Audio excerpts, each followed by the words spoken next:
Les amis, j'espère que vous allez bien. Bienvenue sur ma chaîne, toute nouvelle vidéo. Et pour cette nouvelle vidéo, je vais vous résumer les rêveries du promeneur solitaire, mais pas n'importe où, chez Rousseau, en Suisse.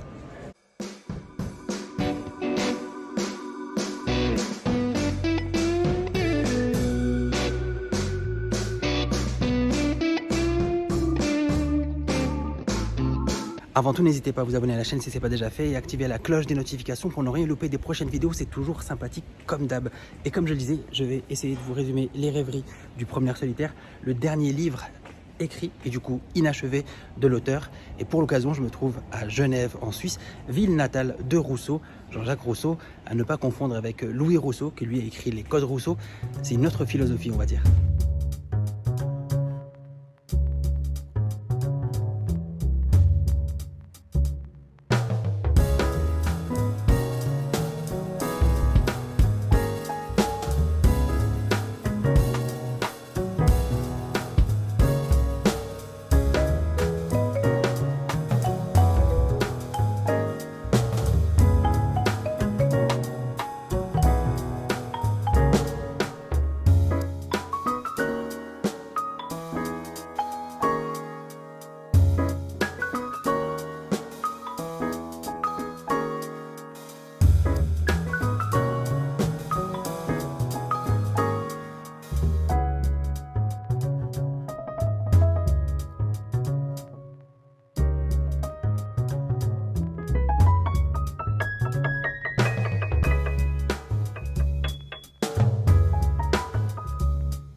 Genève, ville de la paix, ville de la culture, et Genève qui souffre aussi d'un cliché qui veut que tout le monde est riche ici.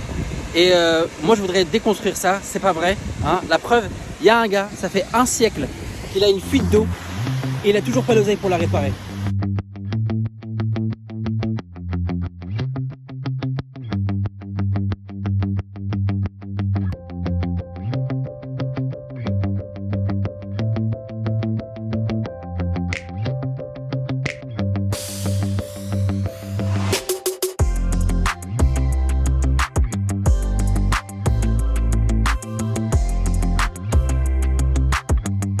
Les amis, pour commencer ce résumé, je me trouve sur l'île Rousseau, c'est en plein centre de Genève, donc il y a moyen qu'il y ait du bruit, je suis désolé d'avance, hein. Il y a des routes, il y a tout ce que tu veux, il y a du passage. Mais en tout cas, cette île Rousseau, c'est un petit îlot, donc en plein cœur de Genève, où tu as de la verdure, tu as des oiseaux, c'est très romantique, mais tu as surtout la statue de Rousseau.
voilà, certes on a du bruit, mais au moins on a la statue de Rousseau juste à côté. Voilà. Dites-moi qui fait ça les amis, qui résume des œuvres d'un auteur avec la statue de l'écrivain juste au-dessus de son épaule. C'est incroyable, c'est très sympathique. En tout cas, juste un petit rappel de Jean-Jacques Rousseau, même si évidemment plein de gens le connaissent, c'est un écrivain et philosophe suisse du XVIIIe siècle, le siècle des Lumières, donc auteur des Confessions, du Contrat social ou encore de la Nouvelle Héloïse. Il était profondément convaincu. Ah bah voilà, le bateau aussi est très convaincu. Mais en tout cas, Rousseau était profondément convaincu que les gens sont bons, mais que c'est la société qui les corrompt. Alors au moment où Rousseau commence à écrire les rêveries, faut te dire qu'il est déprimé, hein. Le gars est vénère, hein. Là, le gars là, ici, il est vraiment très remonté, hein. Remontada, hein. Et toi-même, dis-toi qu'il faut pas trop le lire si t'as pas le moral au beau fixe, hein. Sinon tu risques, il y a moyen que tu cherches le spot de pendaison le plus proche. Alors ce dernier livre de Rousseau, divisé donc en 10 parties, en 10 promenades comme il les appelle, dans lesquelles l'auteur donne à la première personne sa vision finalement personnelle du bonheur. Ce qui a...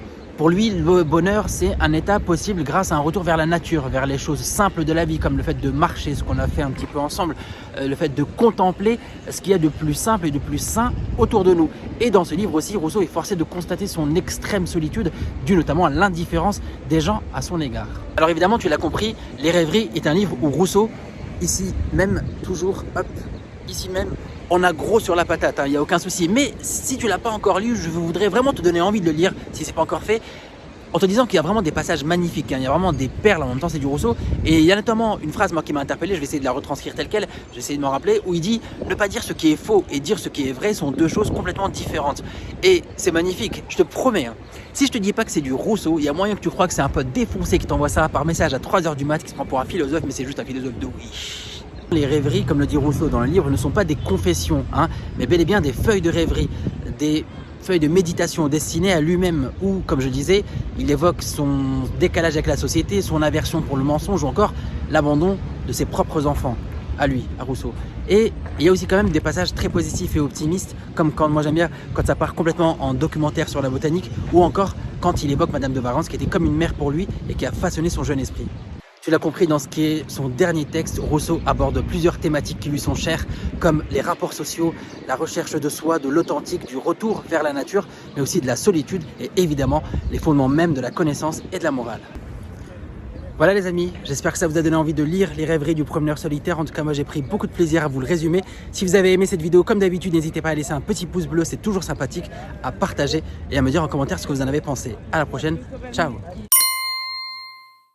Alors rien à voir avec Rousseau, mais je me trouve actuellement, pour les fans de Titeuf comme moi, je me trouve juste en face de l'école de Titeuf que vous allez reconnaître si vous connaissez un peu le dessin animé. Elle est juste là.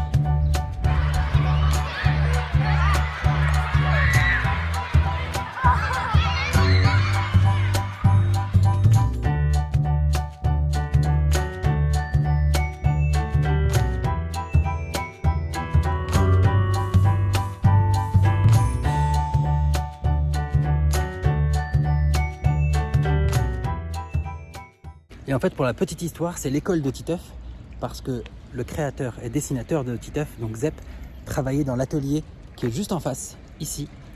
Et c'est justement en regardant l'école qui était en face qu'il a eu l'idée de créer une histoire autour de l'école, et donc qu'il a dessiné Titeuf. Et c'est pour ça que, voilà, l'école qui l'a inspiré est là.